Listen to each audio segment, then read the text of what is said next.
con un tema que da un poquito de miedo a todos, pero es lindo, hay que conocerlo para verlo, para poder juzgarlo. Bueno, la química tiene algunas cuestiones básicas que se pueden escuchar con otras palabras, depende del libro en el que uno se basa, pero hay ciertos conceptos que no pueden confundir. Una de las maneras de definir a la materia, no a la asignatura, a la materia, es todo lo que ocupa un lugar en el espacio y nos da una impresión en nuestros sentidos. Eso por ahí confunde porque yo digo, bueno, en el aire que tengo no hay materia, no hay nada, porque yo como no lo puedo tocar, no lo puedo ver, por ahí no me doy cuenta que ahí hay materia. La materia es todo aquello que ocupa un espacio, aunque no vea el lugar que ocupa, algo que, sobre todo lo que es gaseoso. Y el cuerpo es una porción de la materia, es un pedazo de materia. Esa materia lo que tiene específicamente son átomos que pueden estar unidos entre sí formando sustancias.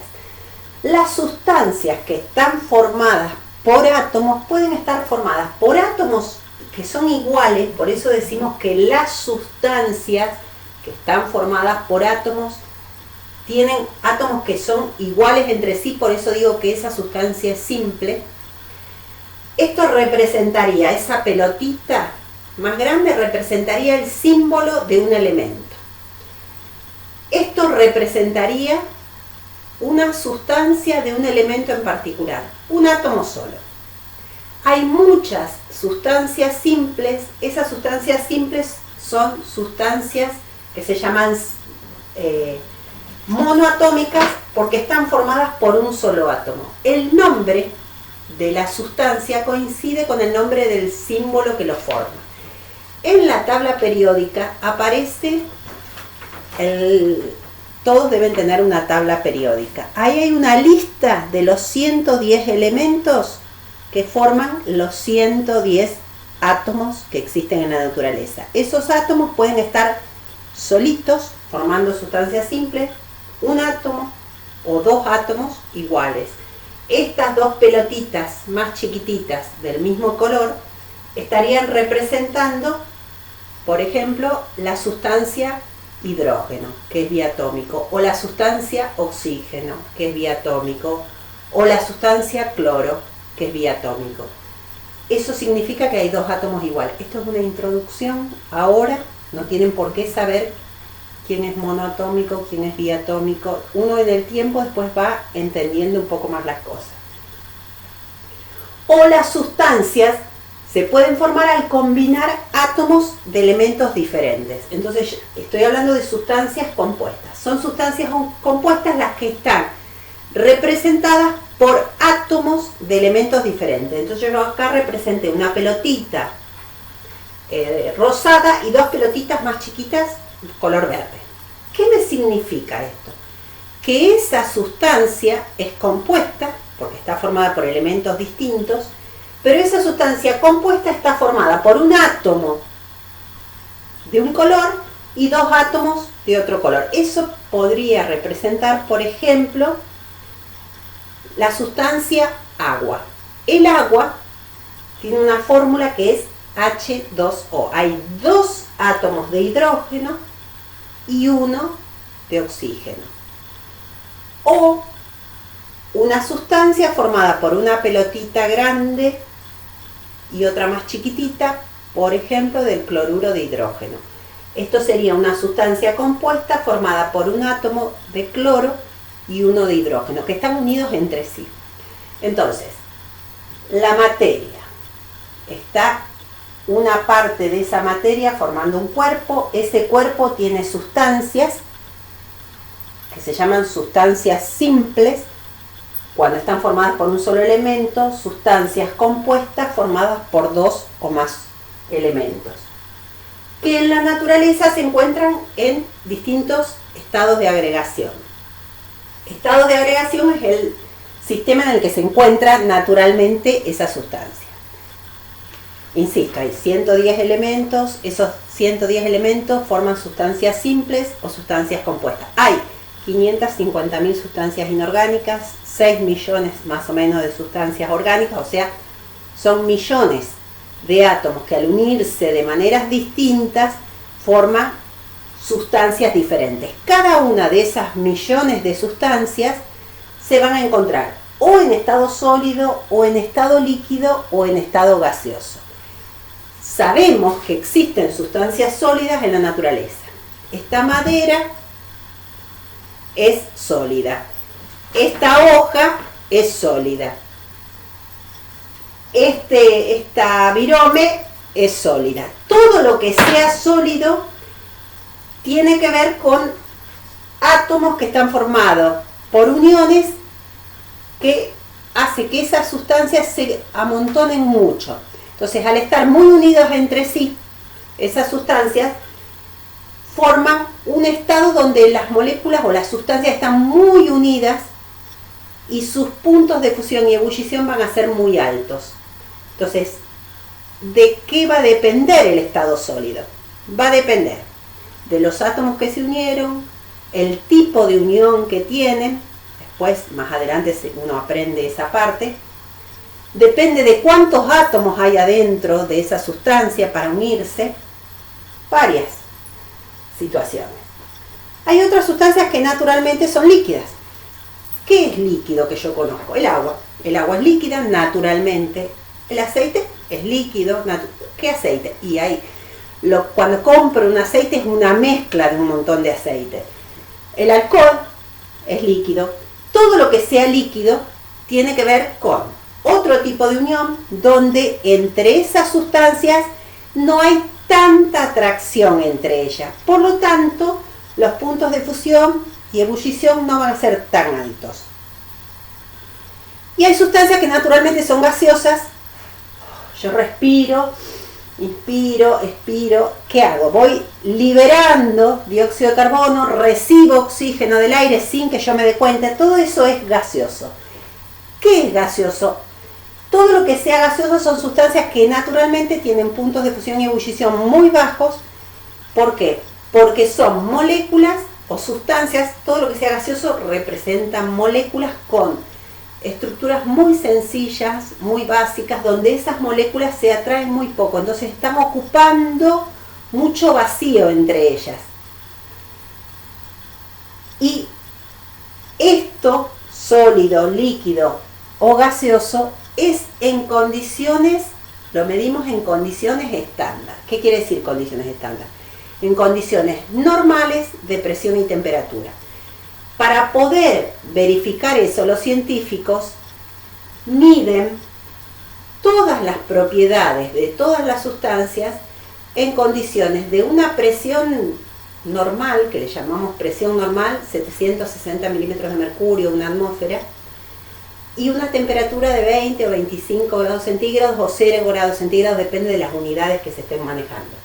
En esas condiciones, sólido, líquido o gaseoso. Ahora, esa sustancia que naturalmente es sólido, si yo a esa sustancia la aíslo, lo dejo en un sistema aislado que no puede entrar en contacto con nadie, por calentamiento se funde. Ese proceso se llama fusión. Lo que hago es fundir ese sólido en líquido.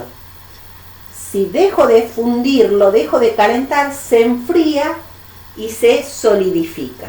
Entonces, un sólido al calentar se funde, al enfriar solidifica. El cambio donde se produce ese proceso de sólido a líquido o de líquido a sólido se produce a la misma temperatura, que se llama punto de fusión.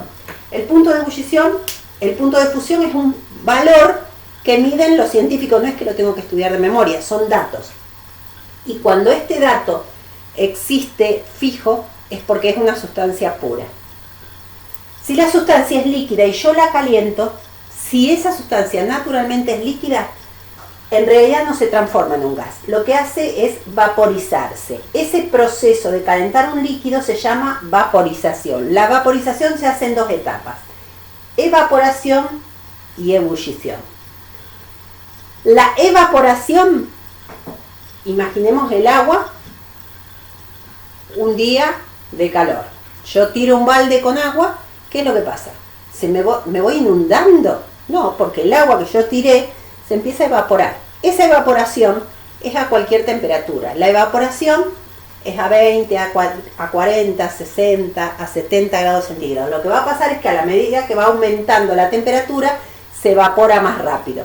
Hay sustancias líquidas que se evaporan más rápido que otras. Yo dejo un perfume, lo destapo y se evapora muy rápido.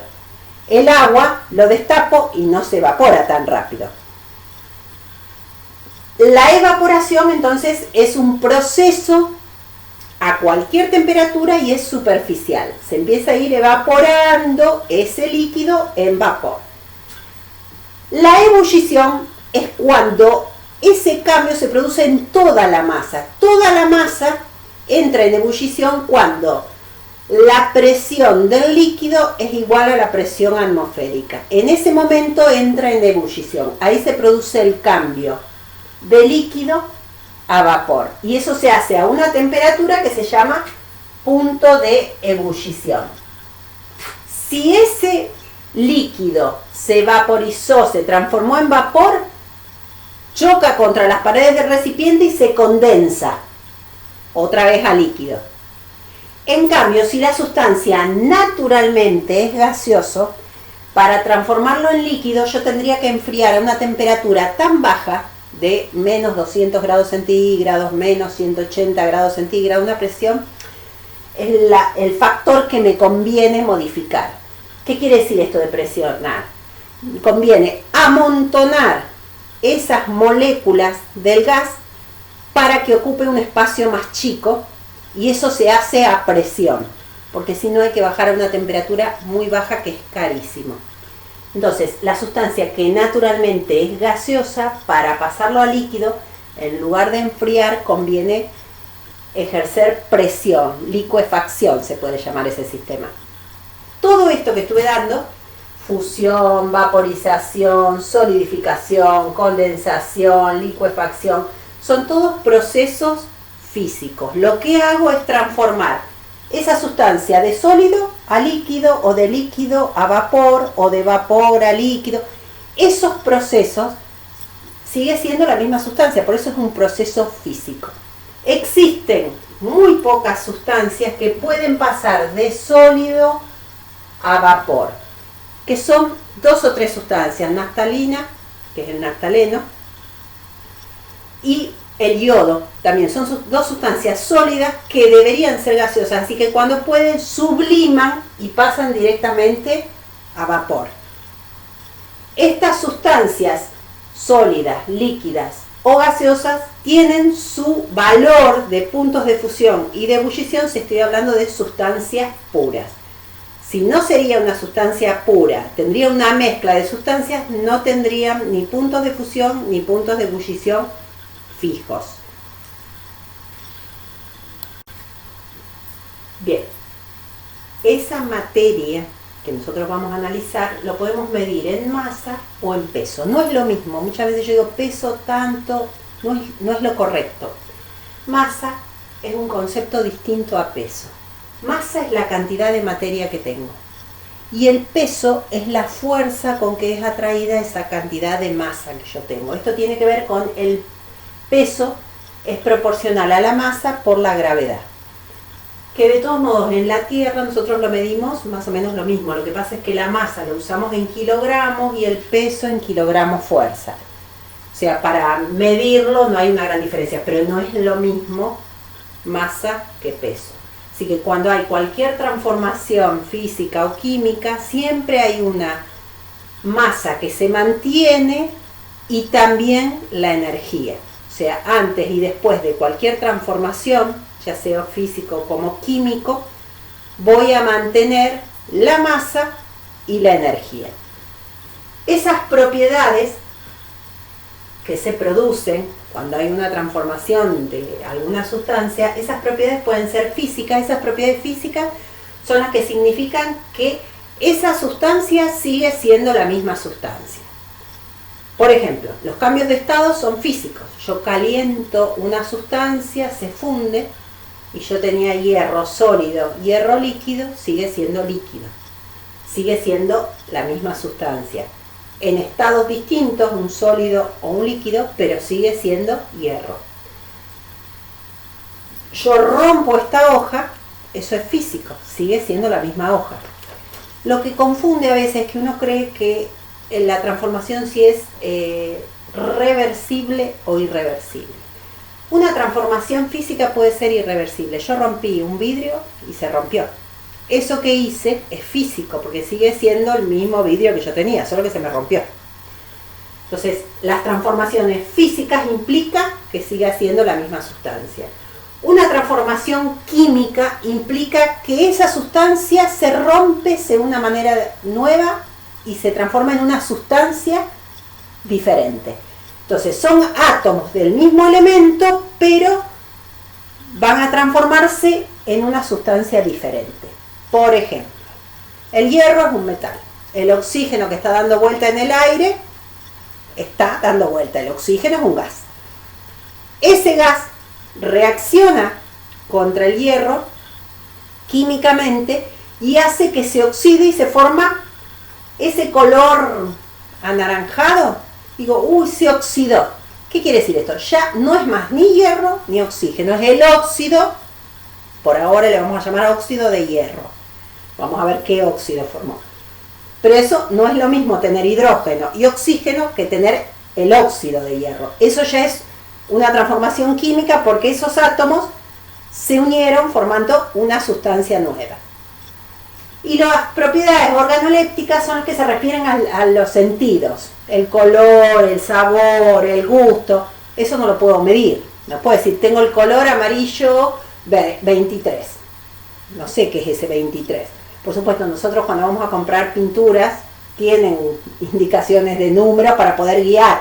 De número más chico, más grande, para ver si ese amarillo era más intenso o menos intenso. Pero no puedo medirlo más que decir qué color, qué gusto, qué sabor tenemos ahí. No tienen numérico para esto. Bueno, y también hay otras características que se llaman propiedades extensivas. Las propiedades extensivas son las que dependen de la cantidad de materia. Y las propiedades intensivas son las que no dependen de la cantidad de materia. Estas son propiedades muy importantes. ¿Por qué?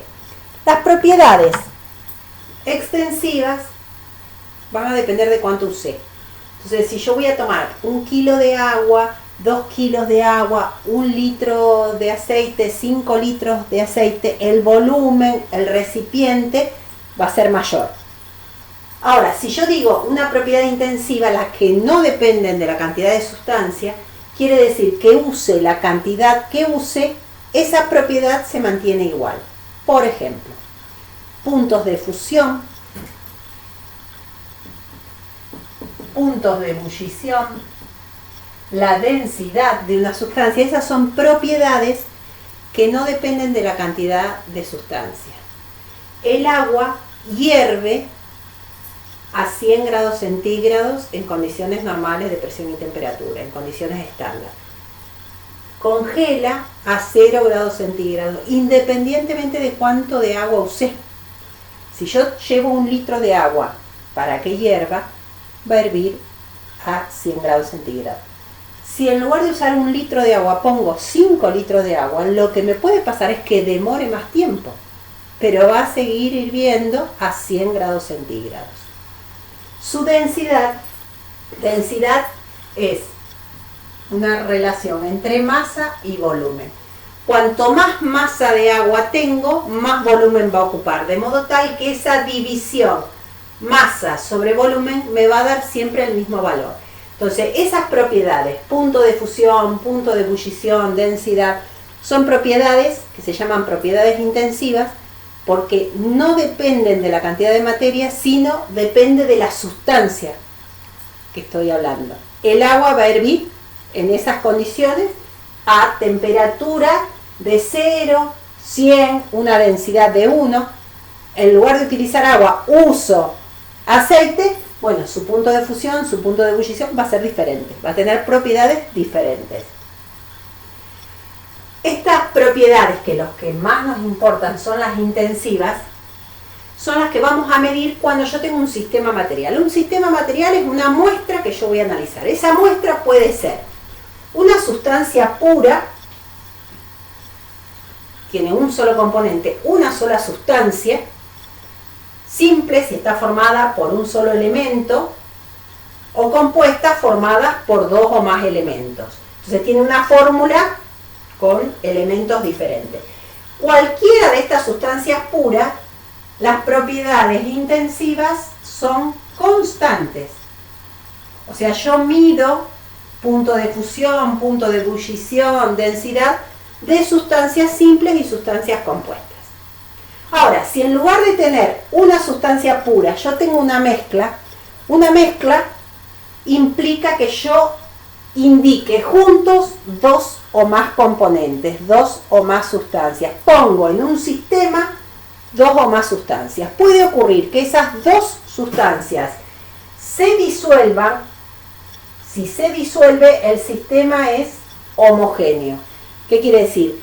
Una se disuelve en la otra, entonces yo veo una sola fase. Las propiedades intensivas son iguales en todos los puntos. Yo veo algo igual en todos los puntos. Por ejemplo, yo pongo agua y tiro sal, lo agito y la sal no la veo más. Y no quiere decir que desaparece la sal.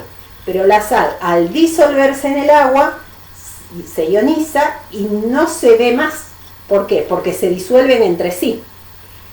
El aire, ¿qué es el aire? No es una sustancia, es una mezcla de un montón de sustancias que son gaseosas. Lo que es gaseoso entre sí se disuelve en todo. Entonces yo veo algo homogéneo.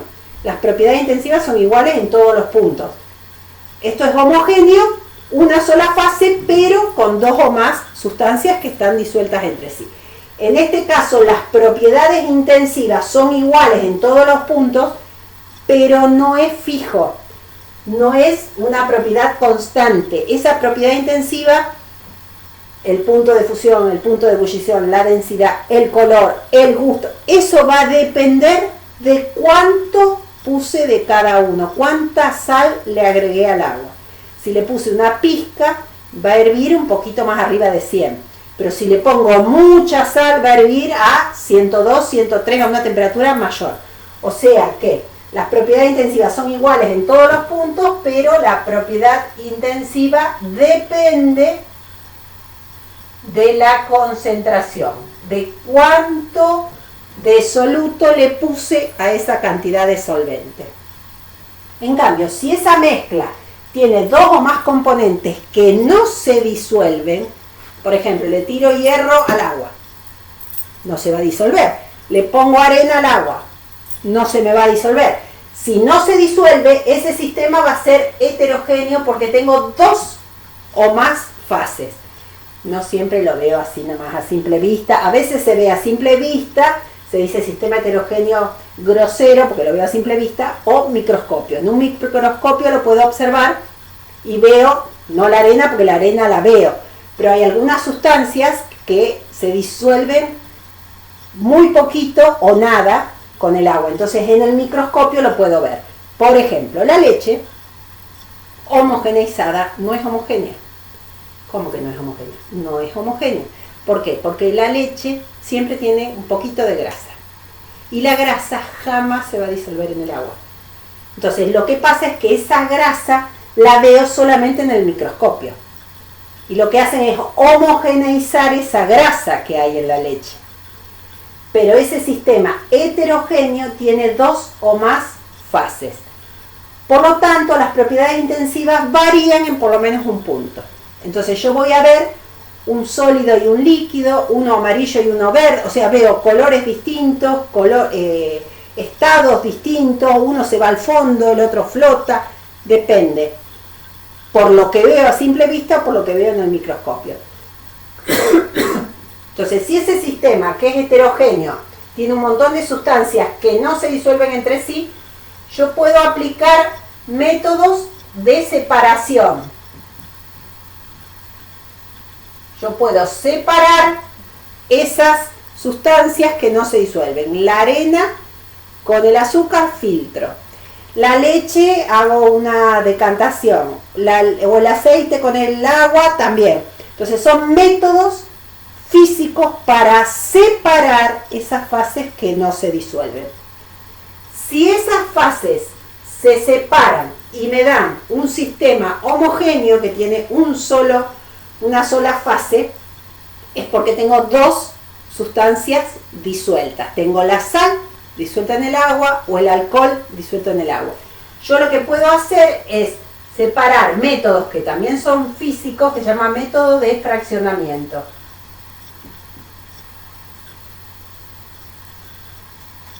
Hago una destilación o hago una cristalización, lo que hago es fraccionar, separar esa sustancia que se disuelve en la otra. Y cuando llego a la sustancia pura, esa sustancia pura no la puedo separar más, ni fraccionar, ni nada.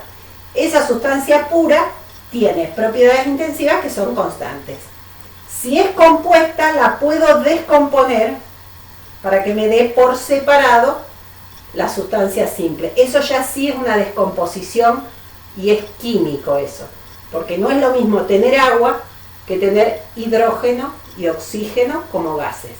O sea, eso sí sería una transformación química. Todo lo demás son todas transformaciones físicas.